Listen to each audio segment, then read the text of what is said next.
Hi friends, I hope you're well. There's something that I have been brooding over following a comment that I received from one of my posts, and I really thought I should give a response to it for the sake of helping the person see a new or a different perspective, and also to help every other person that could see that comment to begin to review differently. So I had posted my very last post, which I'd kind of left to simmer, to stew a bit, was about fear and how we all need to learn how to tackle fear from the mind.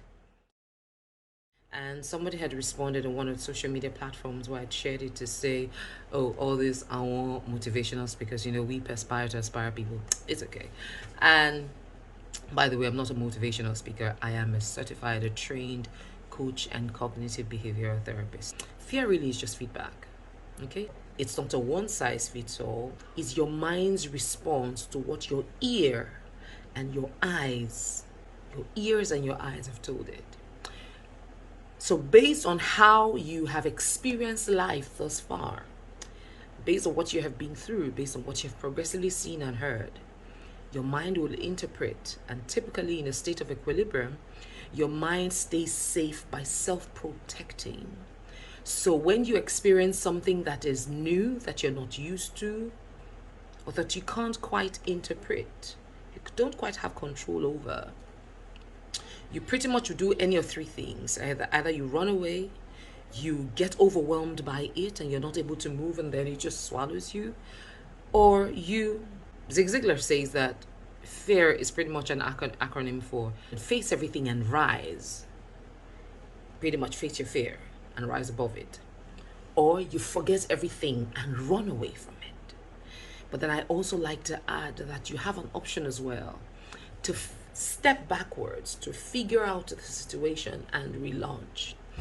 Because there's a difference between retreating from a fear and surrendering to a fear. Surrendering to the fear is when it's either you totally run away from it or you succumb to it taking over you. Retreating from it could also be to retreat, to recalibrate, to review the situation, to find out what do I need to overcome this fear? What do I need to have to overcome this fear? What do I need to learn to overcome this fear? Learn it, build capacity, grow competence, then engage from a place of competence. By frequently engaging from a place of competence, you become more confident with self. By frequently engaging confidently, you build courage. So when I speak about fear, it's not about just saying, I'm going to face it Odieshi. You can't Odieshi something that you're not having power to Odieshi. You have to have had competence. If you don't have competence, then you better retreat. There you can retreat, figure out, and come back to it. If you have competence, then you can engage. If you fail while engaging, it doesn't mean it is the end of your life.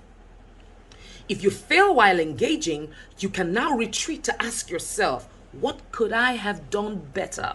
What can I try next time? Because what happens in the place of failure is people freeze and refuse to act again. They throw in the towel and say, hey, I did my best. So I put my best into this thing and I failed. Or, oh, I didn't expect that I was going to fail. You know what? I'm not going to try again. You're uncertain about the future.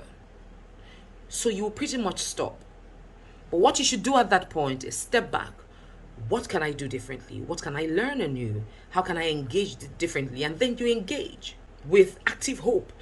You engage from a place of, I could win. If I don't win, I would have learned something new.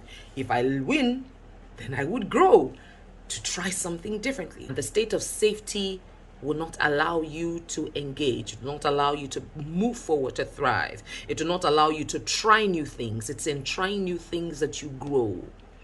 You don't grow by repeating a particular thing. You don't grow by repeating primary 2 exam over and over again. You grow by passing primary 2 exam, learning to take on primary 3 exam. Growth is sometimes painful. It is challenging, but it is rewarding if you stick with it. Okay, so fear in itself is not a bad thing. It depends on how you approach it. It's simply just feedbacks. For every time you fear, ask yourself, what's the worst thing that can happen? What am I really afraid of?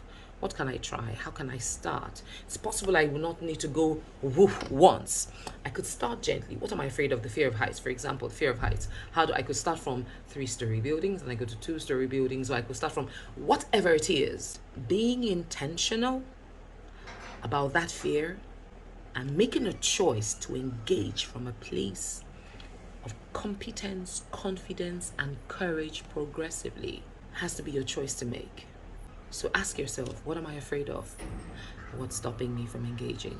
I hope this helped. If you did, drop a message in the comment section and let's talk about it. If you have a fear that you're really too anxious about engaging, anxious about facing, send me a DM, send me a message. Click the link in my bio, click the link somewhere that will take you to a place where you can exchange a message with me and let's take it further. But quite importantly, like I would always say, remember that no matter what comes or goes, no matter what gives in or doesn't come on, you never give up until you win. And even if you don't win, hey, it's okay. We don't win every time. Just ensure by all means that you finish strong. And after you finish, you start all over again. You have an amazing day. I am Steph Red. Bye.